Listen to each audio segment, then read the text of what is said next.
L21 WeatherNet. Liftoff conditions looking pretty good. TS is ready for launch. Ignition. Liftoff. Falcon 9 has cleared the tower.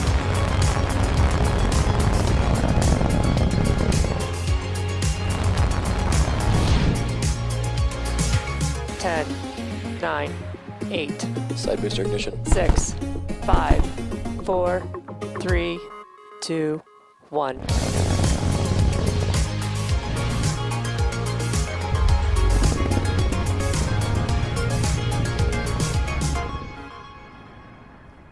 Good morning. It's Thursday, March 11th, and you are looking at a live view of Falcon 9 as it awaits its 3:13 a.m. Eastern Time launch from Space Launch Complex 40 at Cape Canaveral Space Force Station.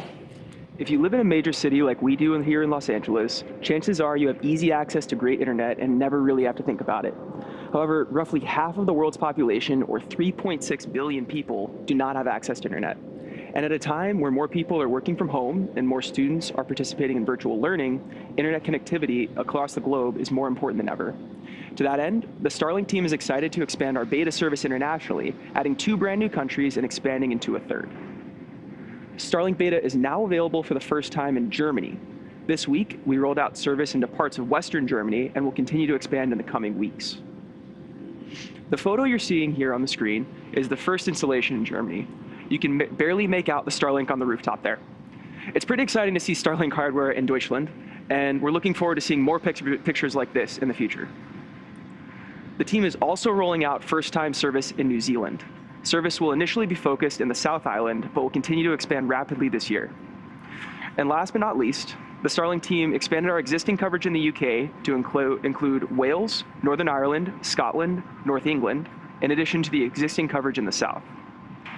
The image you're looking at here is from one of our first users in South Hams, Devon in the UK. They report up to 200 megabits per second at times, which is pretty exciting. During Starlink beta, users can expect download speeds between 50 and 150 megabits per second. As we launch more satellites, install more ground stations, and improve our networking software, data speed, latency, and uptime will improve dramatically. To learn more about Starlink, or to find out if service is available in your area, head on over to starlink.com. We're currently waiting for the transporter erector, or the TE, to retract, and what we'll see first is those clamps open up slowly. And once those clamps finish opening up, the TE will start to retract back. Drawback retract in progress. And you heard that call out and can see the clamps moving.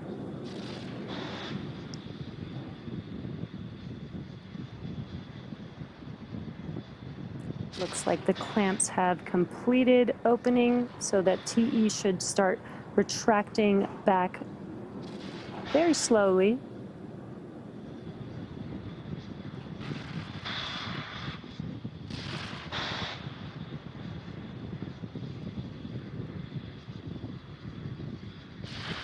And it's very, very slight, but you can see the TE just slightly leaning back away from Falcon 9.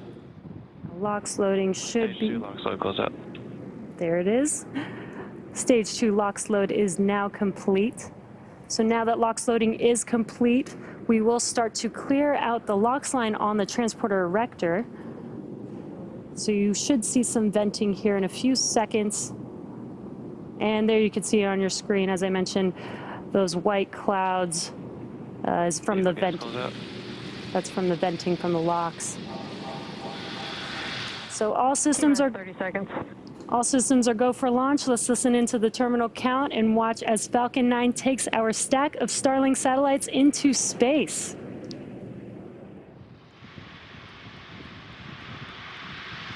Stage 1. T-minus 15 seconds. 10, 9, 8, 7, 6, 5, 4, 3, 2, 1, 0. Ignition and liftoff.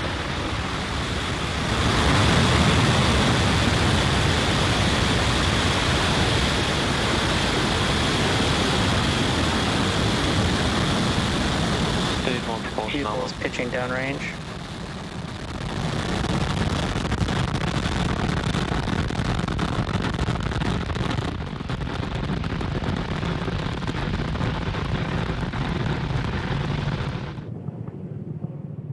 max Q. There's that call out that we've passed through max Q. Now, in about a minute, we'll have 3 events happening within seconds of each other. The first will be main engine cutoff, or what we call MECO, followed by stage separation and SES1, or second engine start 1.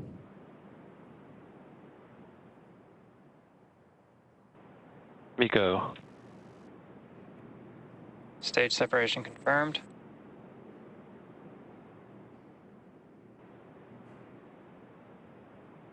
MVAC ignition.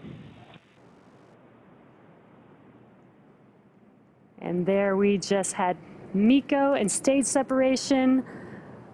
On your right-hand screen, you're looking at that MVAC engine on the second stage, confirming SES1. Nominal. And a good call out that stage 2 Both is vehicles nominal. continue to follow nominal trajectories. Both vehicles are nominal. Separation confirmed. And there you can see on your screen the fairing halves have been deployed. They are now making their way back to Earth, and as a reminder, we will be attempting to recover the fairing halves today with our recovery ships Go Searcher and Go Navigator. Stage 1 entry burn startup.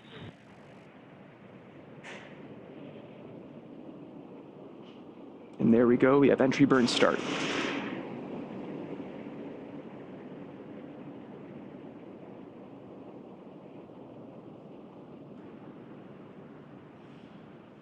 Stage 1 entry burn shutdown. Beautiful, and entry burn cutoff. Stage 1 landing burn. 10 seconds out.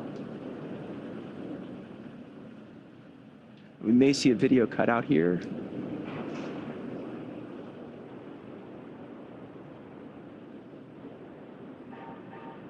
Stage 1 landing leg deploy.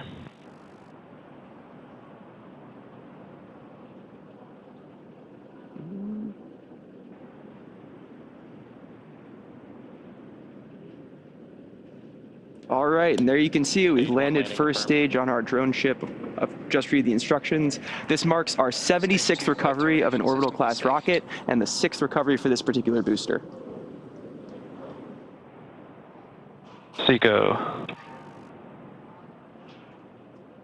And we've had second engine cutoff 1. Also signal stage 2 from the Cape as expected. All right, now stage 2 is going to coast for this orbit in the next 35 minutes or so. While that happens, take a look at this animation showcasing where we are in the coast phase. We'll see you back here in about T plus 45 minutes for a second stage relay. Welcome back to the webcast for our 21st Starlink mission from Cape Canaveral Space Force Station. Now we're waiting on SES2 coming up here, which is second engine start 2. And this will be a very short, quick burn, just about 1 second, but it will take us to our final drop-off orbit.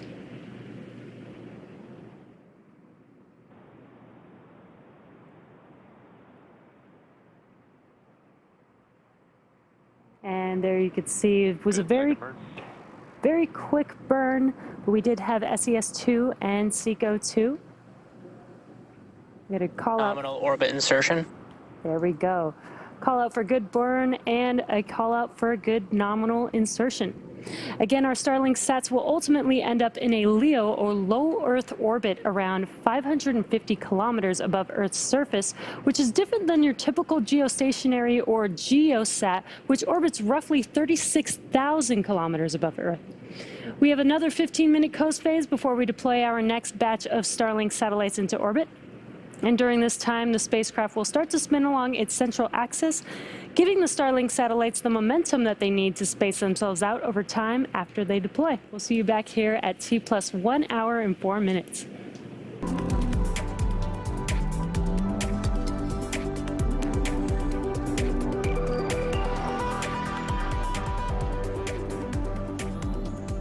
Welcome back to our webcast for Starlink. Now we are coming up on the deployment of our Starlink satellites. We have a good, nice live view there on your screen, so we should see these deploy here shortly. We've got the sun beaming there in the background.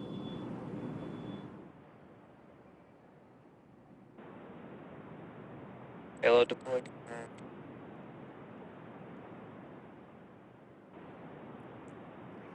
Now you can see those Starlink satellites out in space drifting away from second stage.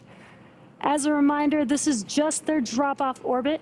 Shortly, they will deploy their solar array, and over the next few days and weeks, they will distance themselves from each other and use their onboard ion thrusters to make their way to their operational orbit. And that brings our webcast to a close. Thank you to the Range and the FAA for supporting today's mission. If you're interested in Starlink service, head over to starlink.com and sign up. Thanks again for joining us, and have a good morning.